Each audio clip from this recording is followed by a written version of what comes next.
पड़ोसी राजा ए महाराजा ए पड़ोसी तनी गौत्या हो मजा नहीं आवत बा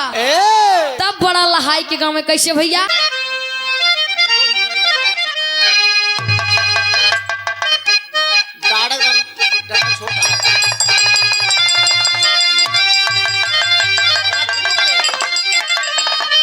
अरे कहे गजपति ना होई गए राजा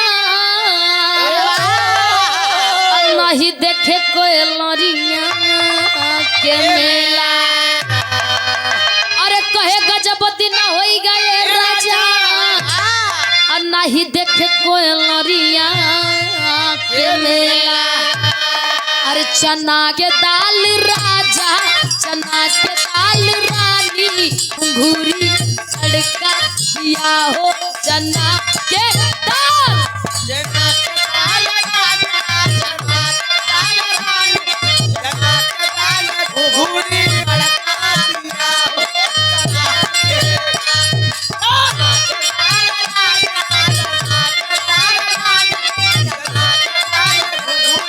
लखना लिए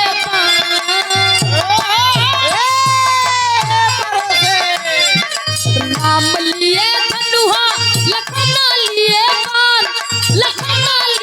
पान माता जानकी के खोज माता जानकी के खोज चले हनुमान माता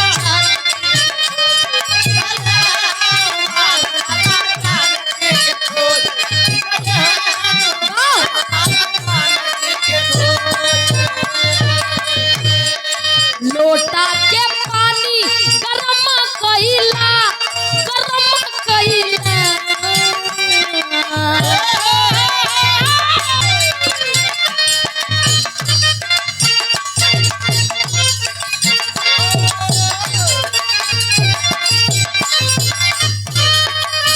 लोटा के पानी गरम कइला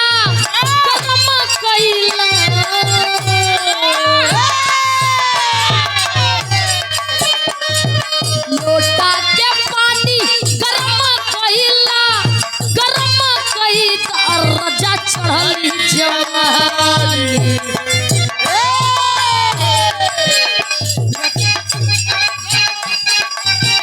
बा भैया ये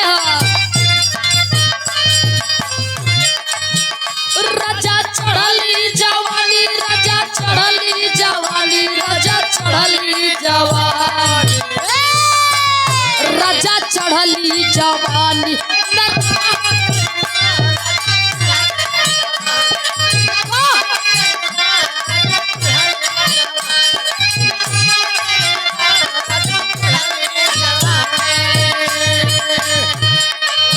सैया जाए शहर कलकत्ता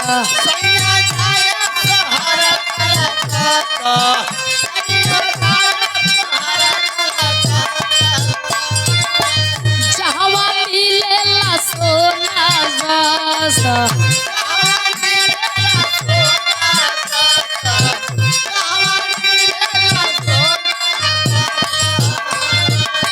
सैया जाए शहर कलकत्ता जहवा मिलेला सोना सस्ता लई हो आया ना सैया लई हो आया ना